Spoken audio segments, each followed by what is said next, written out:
Good morning, my dear students. Hope all of you are fine. So today I'll start the first chapter of your second term syllabus. The name of the chapter is Akbar and Shahjahan. So in the last chapter of your half-yearly portion of history chapter, you studied about the Mughals. That Babu was the founder of the Mughal, how the Mughal army was able to capture the different places, how the Mughal Empire was established in India.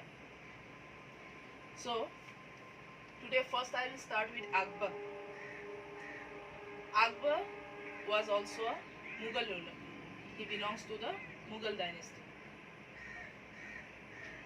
And the real name of Akbar was Abu al-Fath Jalal al-Din Muhammad Akbar. That one was the real name of Akbar.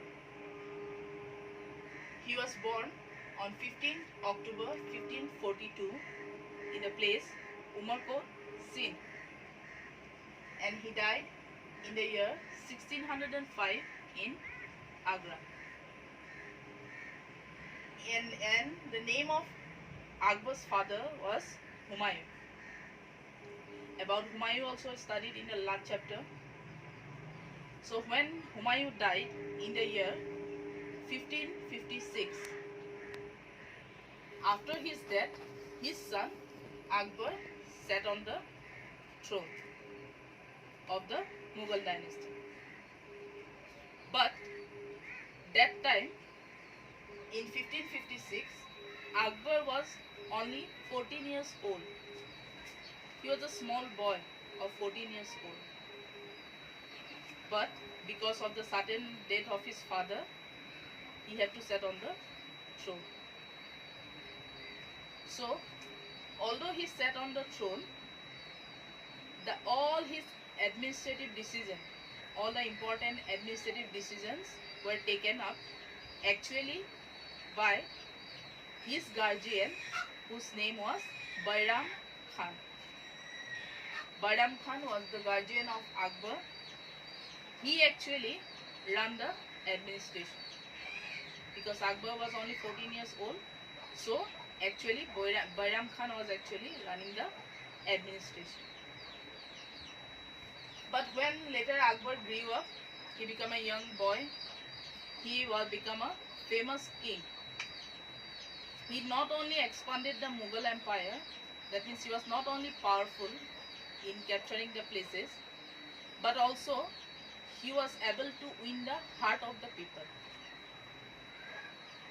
He was loved by the general people also, not only by the ministers and not only by his relatives. He was loved by the general population or by the general people, and not only by the Muslim population, by the other religious people also. And the reason was that Akbar adopted so many important plans, programs for the development of the non-Muslim population, like Hindu people, Christian, Buddhist, whoever it is. It was Akbar gave equal rights, or he adopted different beneficial programs for the non-Muslim population, for the Muslim population also, plus the non-Muslim population also. Plus, he gave equal rights to all the people. Whatever his religion, he never discriminated between Hindu, Muslim or Christian. He never discriminated. For him, each and everyone was equal. He gave equal rights to each and everyone. That's why Akbar was loved by the general people, and he became a popular king among the general people.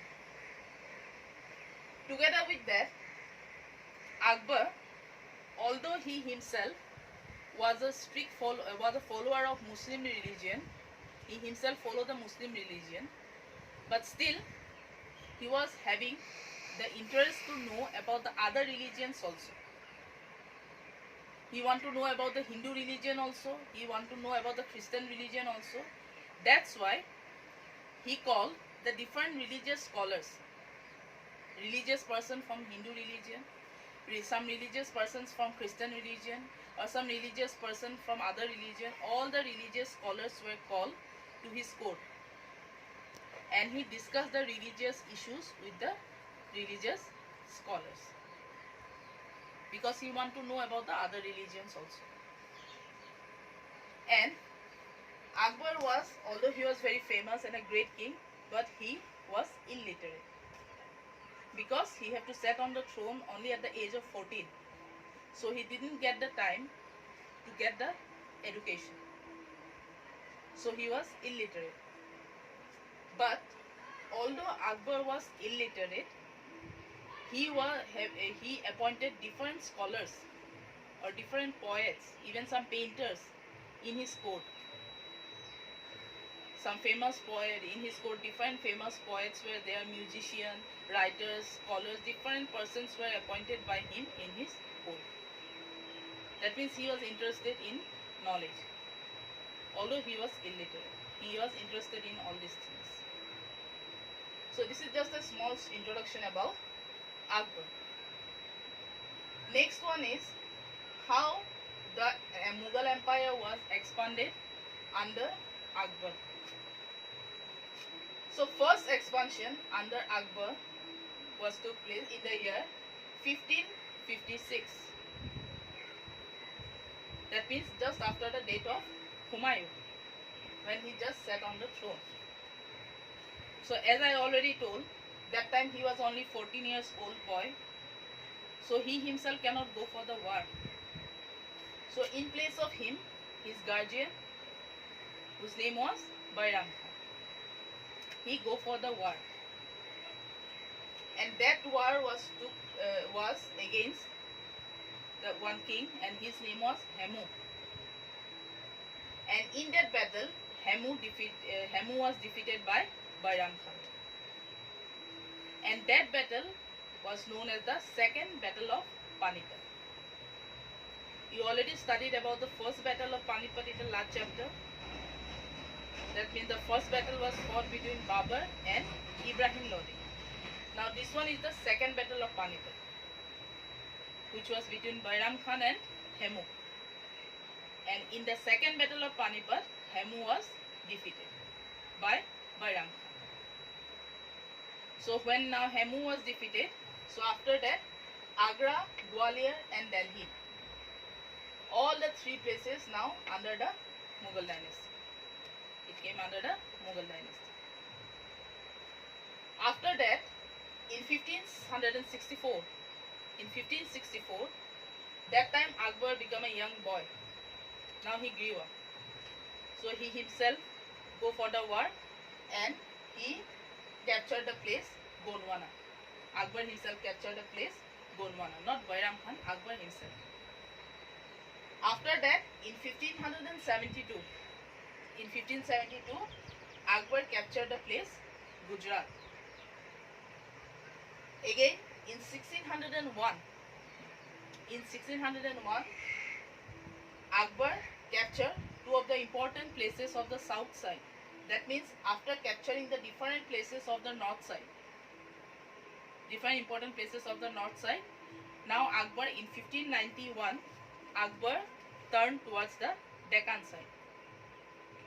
Deccan side means the south side of India.